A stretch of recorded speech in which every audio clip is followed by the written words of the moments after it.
அற்புதங்களை பண்ற ஆண்டவரே இப்ப ஆஸ்பத்திரியில கிடக்குற அளவுக்கு வாரத்துக்கு ஒருத்தர் அவரை போட்டு பொலன்னு பொழந்துகிட்டு இருக்கான். ஆண்டவர் கனடாவில் கார் வாங்கி கொடுத்தார். 9 நாள்ல எந்திரிச்சு உச்சா போக வச்சார். தீபக் என்ற டேஷ் பையனை நாசமா போக வச்சார் அப்படின்னு சொல்லி 3 அடியை முழுசா தாங்கின மனுஷனை ஒரே அடியாக போட்டு மொத்தமா சொல்லி முடிச்சு விட்டுருக்கு நம்ம சாந்தி அக்கா. ஸோ அப்படி என்ன நடந்தது அப்படின்றத இந்த வீடியோல நம்ம பார்ப்போம். இன்னைக்கு என்னெல்லாம் பண்ண போறாரோ. என்ன நடந்ததுன்னா, ஆண்டவர் ஆபீஸ் பாய் சர்வீஸ் அப்படின்னு சொல்லி ஒரு புது சர்வீஸை அக்கா ஆரம்பிச்சு வச்சிருக்காங்க. ஆண்டவர் ஆசீர்வாதம் பண்ணி பார்த்துருப்பீங்க. ரேஷன் கடைக்கு போய் பார்த்துருக்கீங்களா?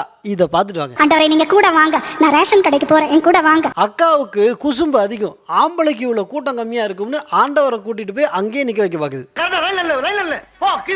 சரி, ரேஷன் கடை கியூவோட ஆண்டவர் சர்வீஸ் ஆஃப் ஆயிரும்னு பார்த்தா இன்னும் என்னென்ன புழுக்க வேலையெல்லாம் அவர் பார்த்துருக்காரு அப்படின்றத கொஞ்சம் பார்த்துட்டாங்க. பேங்க்குக்கு போறேன், எனக்கு அந்த ஜாபை முடிச்சு கொடுங்க. நான் மார்க்கெட்டுக்கு போறேன், இது நான் வந்து நீங்க எனக்கு வாங்கி கொடுங்க. அக்கா பேங்க்குக்கு போனா கிளர்க் வேலை பார்க்கறது, மார்க்கெட்டுக்கு போனா கட்டப்பை தூக்கிட்டு வருதுன்னு சொல்லி ஒரு ஆபீஸ் பாய் செய்ய வேண்டிய எல்லா வேலையும் ஆண்டவரை வச்சே செய்ய வச்சிருக்கு நம்ம அக்கா. என்னைய சமைக்க சொல்லுவேன், கூட்ட சொல்லுவேன், துணி துவைக்க சொல்லுவேன்.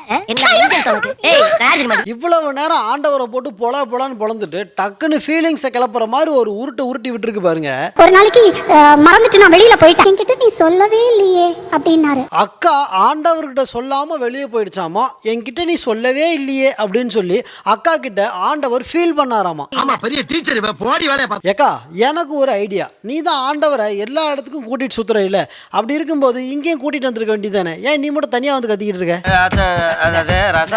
இல்ல, ஏன் கேக்குறேன்னா 2000 வருஷமா இங்க ஒரு கூட்டம் அவரை தான் தேடிக்கிட்டு இருக்கு.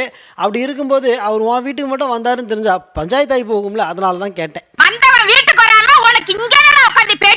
அடுத்ததா அக்கா ஆண்டவர்கிட்ட போய் ஒரு கேள்வி கேட்க அதுல கடுப்பான ஆண்டவர் பங்கமா புடிச்சு கலாச்சி விட்டு இருக்காரு. அதையும் கொஞ்சம் பார்த்துட்டாங்க. நீங்க எதுக்காக நீங்க இந்த பிலிம் இண்டஸ்ட்ரியில என்ன இருக்க சொல்றீங்க? மோசமா இருக்குது, என்னால முடியல அப்படின்னு. அக்கா ஆண்டவர்கிட்ட போய் நான் ஏன் பிலிம் இண்டஸ்ட்ரியில இருக்கணும் அப்படின்னு சொல்லி கேட்டாங்களாமா.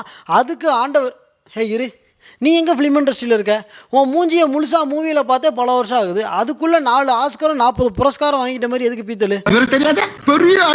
அக்கா பில்டப் பண்ணது கூட பரவாயில்ல, அதுக்கு ஒரு தக் லைஃப் பதில் ஒன்று ஆண்டவர் கொடுத்து அக்காவை கலாச்சி விட்டு இருக்காரு. அது ஒரு தடவை கேட்டுட்டாங்க. நான் உன்னை எதுக்காக அங்கே வச்சிருக்கேன் தெரியுமா? நீ மட்டும் பரலோகத்துக்கு வந்தா போருமா, மற்றவங்கள்லாம் வர வேண்டாமா? நான் ஏன் நடிக்கணும் அப்படின்னு சொல்லி ஆண்டவர்கிட்ட அக்கா கேட்டதுக்கு எல்லாரும் பரலோகத்துக்கு வர வேண்டாமா அப்படின்னு சொல்லி ஆண்டவர் சொன்னாராமா. எக்கா, நீ நடிச்சதை பார்த்தா எல்லாரும் பரலோகத்துக்கு தான் வரணும்னு சொல்லி ஆண்டவர் உன்னை கலாய்ச்சி விட்டுருக்காருக்கா. ஆண்டவர் கலாய்ச்சது கூட தெரியாம அக்கா ஆனந்த கண்ணீர் விட்டு கதறி அழுதாங்களாமா. ஆனா உங்ககிட்டலாம் மாட்டிக்கிட்டு அந்த ஆள் படுற பாடு இருக்கே, வளர்ச்சியும் வாய்ப்புகளும் தொடர தமிழும் தமிழகமும் தலை நிமிர மோடியின் கேரண்டி இருக்கு. இனி பயம் எதற்கு?